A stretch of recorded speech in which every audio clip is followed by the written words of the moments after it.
Hello freaks, I'm your film viewer, and today I'm finally recording the review for War of the Worlds by H.G. Wells. So I recently read this, as you would have seen in my haul video that I did with my mum, that we recently uploaded. I assume it's not long after we recorded that, so it should be around the recent. Obviously, you hauled this, and I said I'd read it, and then I was going to review it on the channel, and today is finally the day. So quickly, what is this book about then? I mean, you'll probably know this. This is a well-known story. There's been many adaptations. But in case you don't know, this is what War of the Worlds is. It's basically set in Victorian England, where aliens from Mars invade Earth.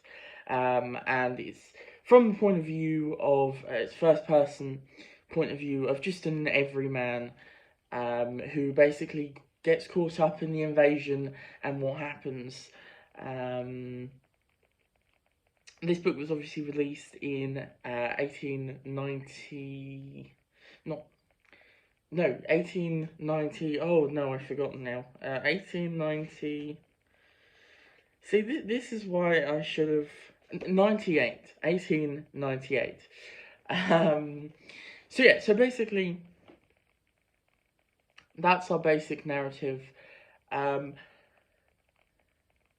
For how many adaptations there's been, I've not seen a lot of them, but honestly, it feels like they sort of pick and choose what they take from the book, because I think it's in some sense, quite an easily adaptable book, because it's really just a disaster novel slash sort of apocalyptic as well, or post-apocalyptic in the second section of the book. It's split up into two sections with the coming of the Martians, and then Earth under the Martians, I think it's called. Yes, the Earth under the Martians. So I should actually say what I thought of this, and I absolutely loved it. It's now become one of my favourite books of all time. Which just, it's so good. It's a lot of fun. It's a lot more dark and disturbing and horrifying than you might expect it to be, or at least it was for me. I don't know, maybe if you're used to reading a lot of stuff, novels that were written sort of in the 1800s and that, then maybe that's kind of the vibe. I guess there is a sort of vibe of that with some things. But anyway, there is some real nasty stuff in here, and it's actually a really interesting book to read from the perspective of looking at it from its time and what came after it as well. Not just as like influences and stuff, because you can certainly see that in here. There are a lot of things you can sort of point to and go, that's had a massive influence on the genre of sci-fi and just in books in general. This is considered one of the earliest examples of extraterrestrial invasion or coming to Earth and that. And while it's hotly debated who the first sci-fi writer is, some might say H.G. Wells. I'd say it stems further back than that because of the ideas. I think a lot of people like to say sort of, Frankenstein, Mary Shelley, I think. But you can definitely see, I think the sort of foundational basics of what sci-fi is definitely here, although a lot of it also comes from, I think this is developing on what's come before. But anyway, so a long rant about that. But this is a fantastic book. There's a lot that feels very interesting when you read it, because I was saying, obviously, the context of the time, it's kind of interesting how, maybe not predicted, I think that's kind of overused when it comes about books, especially sci-fi from earlier, in the day, the classics and everything. But it's I think it's probably right to say that H.G. Wells foresaw things in a way. He kind of extrapolated ideas of, there's a really fantastic chapter in here, called The Exodus from London, I think it is. And it's basically just we're actually following the brother this time. The Our main character is narrating the brother's escape, basically his journey, and we kind of this whole section, he's sort of trying to leave London with everybody else, and it's a horrifying depiction of this flooding masses. You can really sort of feel like almost the coming of obviously sort of World War two, and that with the Blitz and everything, kind of feels like very much a prediction of that. With obviously also the black smoke stuff that the Martians employ and everything.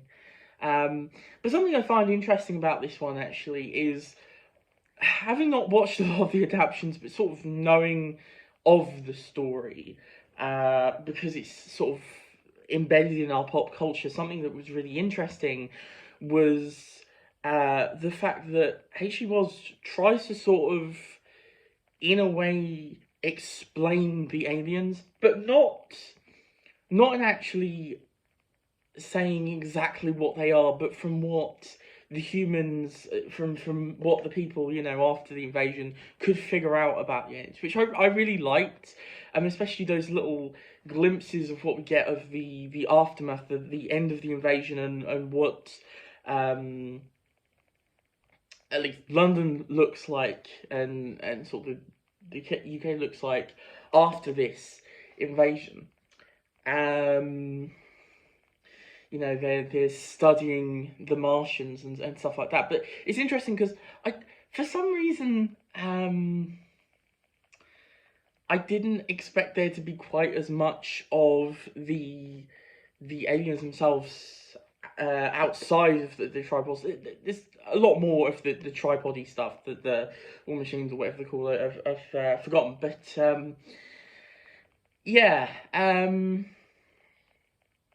But I found that quite interesting. There's obviously the blood sucking stuff, which was quite fun. There's also a section, sort of the Earth Under the Martians section, really made me think of things like Z for Zachariah and that sort of the post-apocalyptic kind of stuff. Especially the section where, I guess spoilers, but I don't know if this is sort of a book that can really be spoiled, to be honest, because it's more in the telling of the story than it is in the events themselves. But there is a section in the book where the main character and someone else is basically stuck in a house that's basically been crumpled because one of the spheres has landed. And it really felt like that sort of post-apocalyptic kind of Z for Zachariah kind of thing, which I thought was quite interesting. But yeah, it's fantastically written as well. There's quite a bit of repetition, and sometimes that's quite a bad thing. But the way that sort of it's quite hard to describe, but the way H.G. Wells sort of repeats it to the point where this disaster is kind of all sort of encompassing. It's hard to describe, but it's really well done. But also, interestingly, how he manages to make the character kind of so understandable, and also the way in which he sort of reacts to certain things. I mean, you've really got that thing of, like, obviously the hubris, them not really taking the Martians very seriously until obviously they completely destroy that comfy foundation. But also the fact that, like, very often our reactions to things are not logical. So obviously I love the build up at the beginning where the Martians land, and then when they've shown their power at first with the heat ray, we have this brilliant moment where it's just basically describing these characters both horrified and wanting to turn away, and both really drawn to the Martians and wanting to discover them, to the point where, like, it really does feel like, that's their destruction because of, obviously it's kind of the curiosity killed the cat, along with the hubris, obviously. But yeah, it's just a really fantastic, just a fun adventure as well. Like, it's quite a rip-roaring adventure. It's as kind of cringy as that word is. It really is. We get some wonderful set pieces.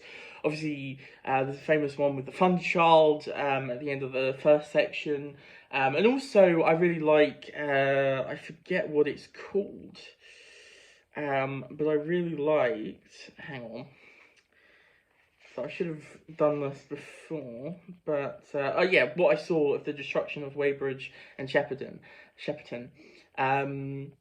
That whole section, really great description of kind of this battle between the Martians and that first wave of artillerymen and everything, which I really liked. But yeah, and it does reach into some dark places. There's descriptions of, not particularly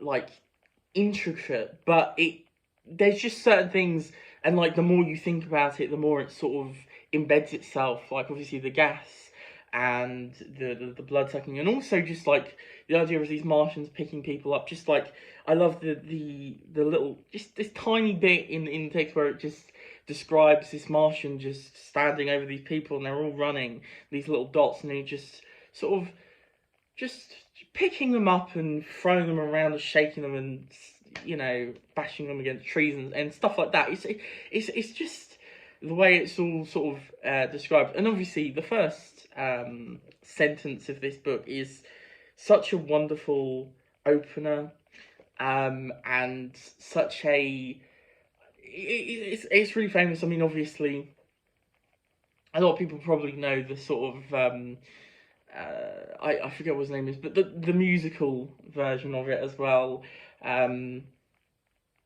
which I've only listened to the first act of. I've not actually watched it. It's actually on YouTube. I've only watched the first act of, but yeah, it's brilliant. I'm not entirely fond of what they've chosen to cut and how they've done the story, but the music itself fits so perfectly to the atmosphere and the idea of the book that it works. Because like when I started it, I just sort of turn around and go, this really feels like one of those sort of pulpy sci-fi 60s schlock movies. Right at the beginning, it gets darker than that, and it sort of feels a lot more serious as it goes on. But it does still feel like that, I think. And obviously, it put me in mind of Doctor Who, because all things Doctor Who, I always think of Doctor Who whenever it comes to anything. But especially this, you obviously can see the influences there. But yeah, it's a fantastic bit of writing. Absolutely love it. It's not very long. I got through this pretty quickly. This is obviously the Sci-Fi Masterworks edition. Has an introduction. I'd recommend not reading the introduction until you've read the book, which is one of those things. Some of them I think are okay with the introductions, but this one I feel like is just nice to go into a bit more behind, although if you're watching this review then it doesn't really matter, I suppose. But yeah, I mean, to be fair, people know this story. It's a famous story, but it might be interesting. I mean, it was for me anyway. For you know, to go back, see where it came from. You know, that's always kind of interesting. And in terms of the datedness of it, I mean, it's kind of quaint and stuff. I didn't think there was too much in here that really sort of like problematic elements that you kind of expect. There wasn't too much in there. Obviously, I can't speak for certain things, but honestly, reading it, I think it holds up well. It's really enjoyable. It's definitely one of the easier classics to get into. I mean, it's not, you know, that classic, but it, especially sci-fi as well, it's definitely one of the easier ones to get into, I think. And a lot more easy than I thought it was going to be. I thought it was going to be quite dry, but it has got quite a kinetic energy to it, which I really enjoyed and just kept me reading. So yeah, this was a 5 out of 5 stars. Absolutely love this. Need to read more H.G. Wells. I do hear that like he some of his other works are a bit more sort of, you know, a little bit more bumpy, but we'll see how I find them. But I'm very excited to read more, and I will probably end up rereading this at some point, I think. And I really want to get a nice edition of it. But yeah, this is a nice paperback edition, so hey. Okay then, that's the review. Thank you for joining me. It's a nice quick one this time, but yeah. So obviously, links in the description down below for the Twitters, the oh god, the podcast, and also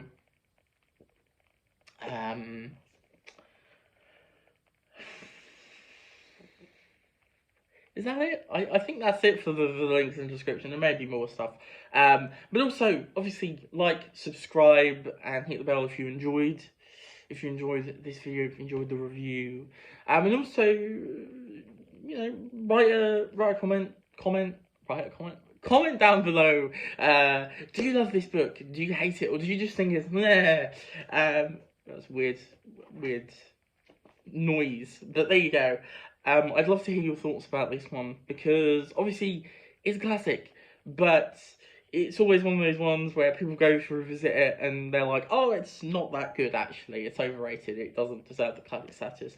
Personally, I think it does, but I'd love to hear your thoughts down below if you've read this one, or if you're intending to read it as well, because I certainly recommend if you have not picked this one up yet.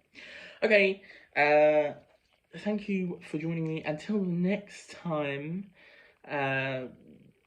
people, freaks, I will see you. Bye-bye!